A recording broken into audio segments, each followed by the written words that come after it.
Hello guys, welcome to a special video that I don't really usually do, but I am making an exception because apart from Club Penguin, I do like Doctor Who very much. I'm a big Whovian of it, and I would just like to express myself about the time I went to the Doctor Who experience in London Olympia today. If you don't know what the Doctor Who experience actually is, it's basically a huge Doctor Who exhibition filled with costumes and actual Daleks and Cybermen, and just basically props from old stories and new ones. And there's a great mix of classic monsters and classic things and new monsters and new things. And there's also a couple of costumes of the Doctor. Right. So shall we get started then? When you first enter the Doctor Who experience, you can have the option of getting your picture taken.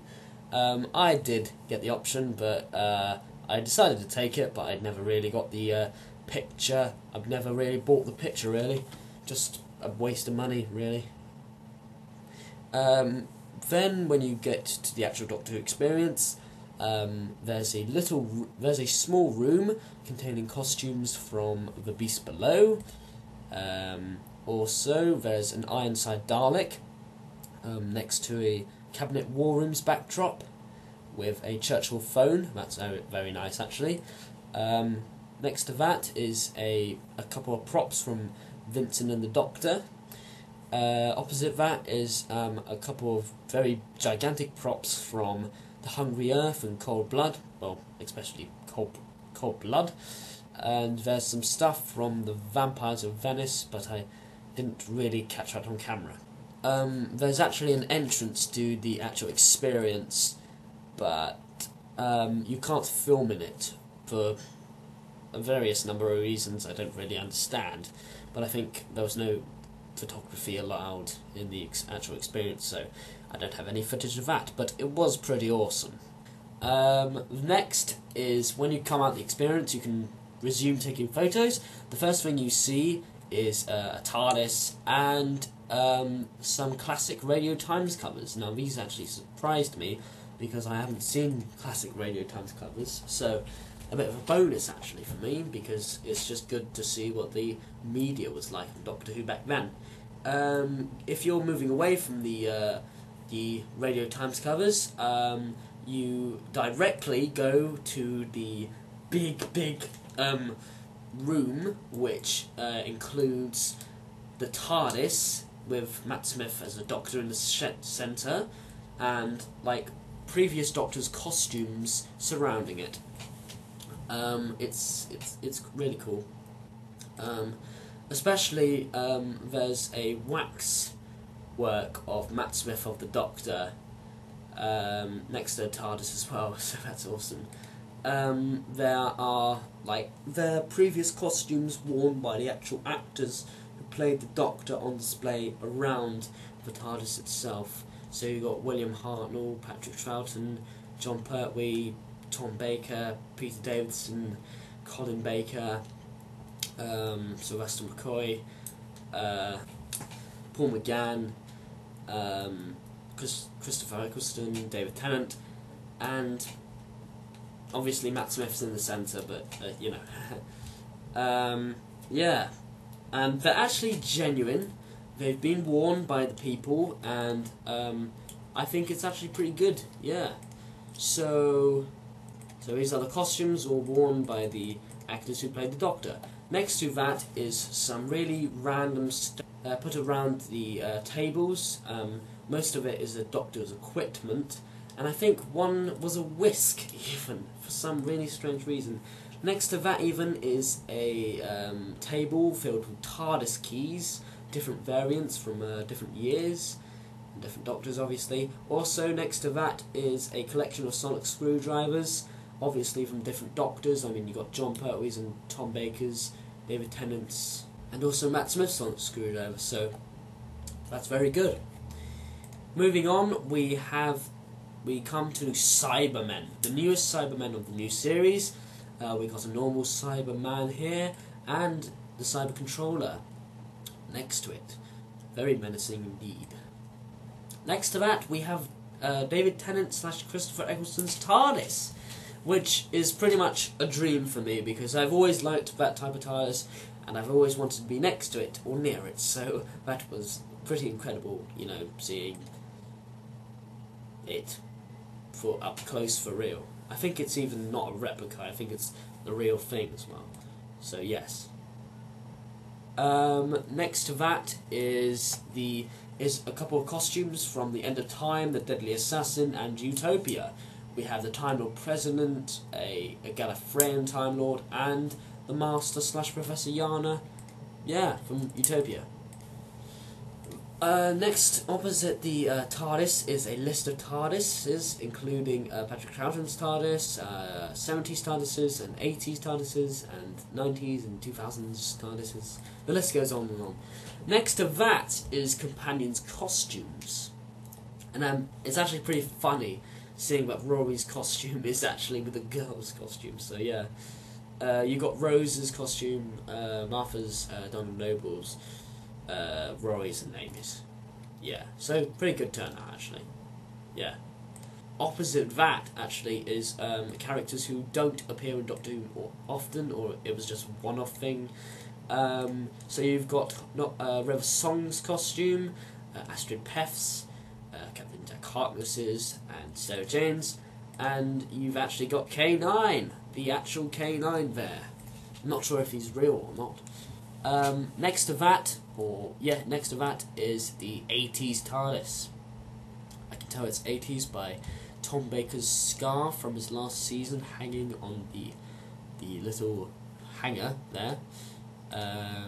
Then next to that is Tom Baker's TARDIS and Melkar from the Master's TARDIS from the Keeper of Traken, and these are just a couple of clear shots for you.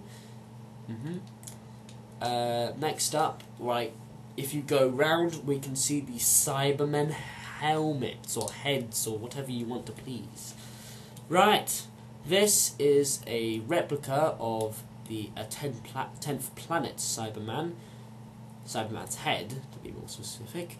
I think it's a replica because they might have got damaged. They pretty much did get damaged, and I think they're irreplaceable. Next up, we have a replica of a Wheeling Space Cyberman's head. Sorry about that, folks.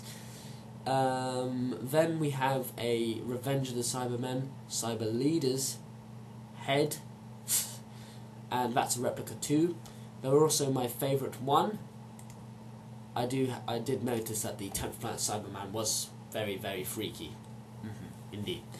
Also, next to that is the Attack of the Cybermen Cyber Controller, which is looking menacing today. And also, lastly, we have a Silver Nemesis Cyberman head, which is very shiny. And I don't know why it was very shiny, probably to give it a jiffy, I don't know. When you enter the big hall, the next thing that that you see is the Dalek Emperor model from The Parting of the Ways.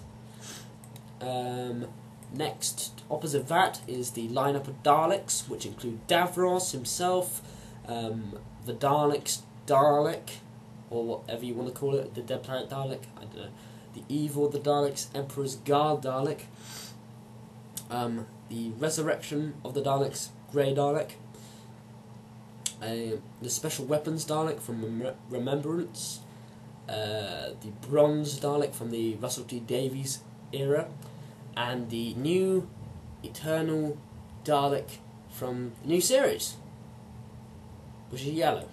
Ha ha ha. Next to that, you have a Sontaran from the new series, and also next to that you have a Sontaran from the Two Doctors, which is taller than both of them, and you have Lynx, which is at the end, which is very looking good. These are actually all official costumes, by the way. They're all real, apart from the heads, probably.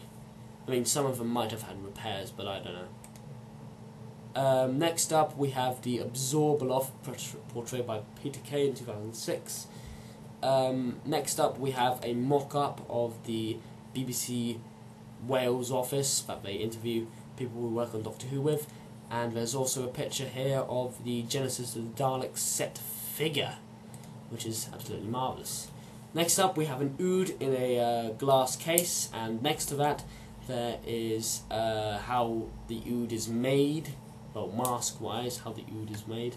Next to that is a costume of the Jadoon and the angel from the Voyage of the Damned.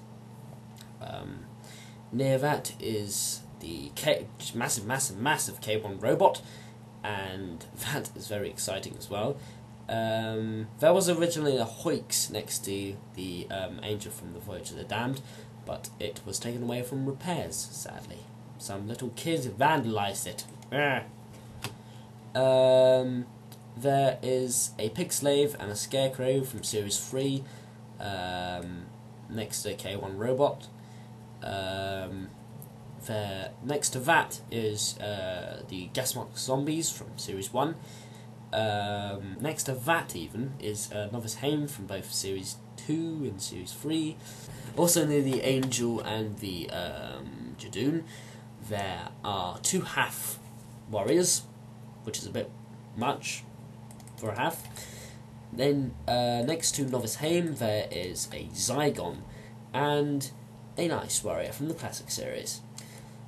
Next to the massive K1 robot on the opposite side is a Sycorax warrior, and intentionally a Vashnarada, but that Vashnarada was probably taken down and used for fighter repairs.